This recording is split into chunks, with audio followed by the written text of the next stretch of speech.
करीब से जानते हैं। ये कोई छोटी मोटी यात्रा नहीं थी, ये चली थी पूरे 14 लंबे साल तक। और कमाल की बात यह है कि ये सिर्फ एक कहानी नहीं है। डॉक्टर राम अवतार जैसे रिसर्चर्स ने इस यात्रा से जुड़े 200 से भी ज्यादा जगहों की पहचान की है। मतलब इस महाकाव्य की जड़ें असल दुनिया के भूगोल से जुड़ी हुई हैं।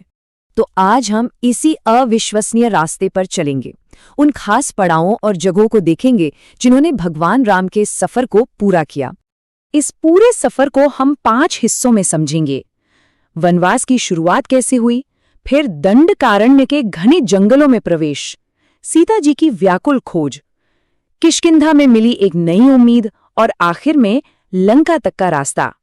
तो कहानी शुरू होती है अयोध्या से, जब राम, सीता और लक्ष्मण अपने राज्य को छोड़कर वनवास के लिए निकल पड़ते हैं। उनके शुरुआती पड़ाव ही बता देते हैं कि ये सफर कैसा होने वाला है।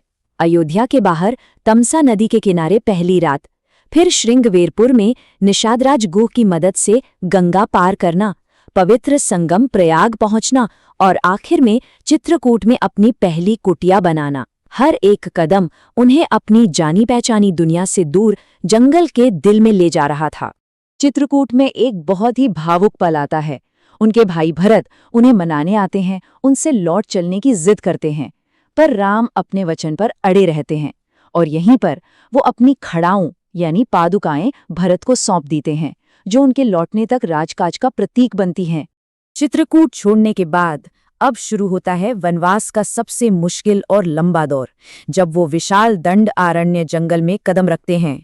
जरा सोचिए, ये जंगल कितना बड़ा होगा, इतना बड़ा कि आज के 5 राज्यों के हिस्सों में फैला था।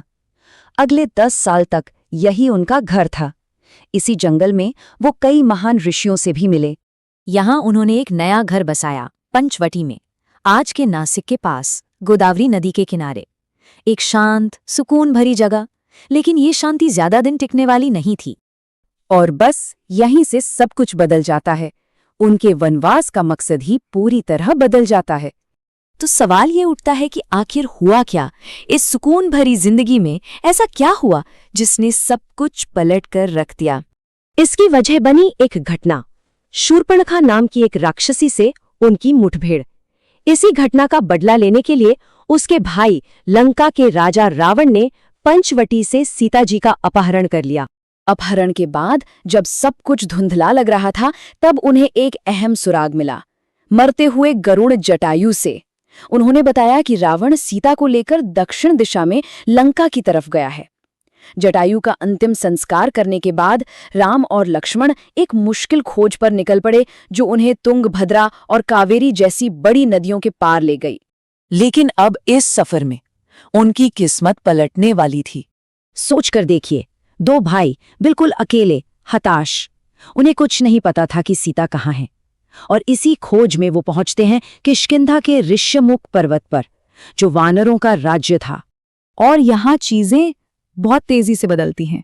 देखिए, पहले ही दिन उनकी मुलाकात हनुमान से होती है, दूसरे दिन एक गठबंधन बन जाता है, तीसरे दिन राम की मदद से सुग्रीव राजा बनते हैं और चौथे दिन तक सीता जी को खोजने के लिए एक विशाल वानर सेना तैयार खड़ी होती है। तो अब यात्रा का आखिरी पड़ाव, राम और उनकी नई सेना दक्षिण की तरफ बढ़ती है, रावण का सामना करने। यहाँ एक बहुत ही जरूरी फैसला लिया गया। देखिए, सेना पहले कोडीकरई में जमा हुई थी, पर वहां से समंदर पार पुल बनाना सही नहीं था। तो उन्होंने अपनी जगह बदली और रामेश्वरम पहुंचे, जो पुल बनाने के लिए बिल्कुल सही जगह थी।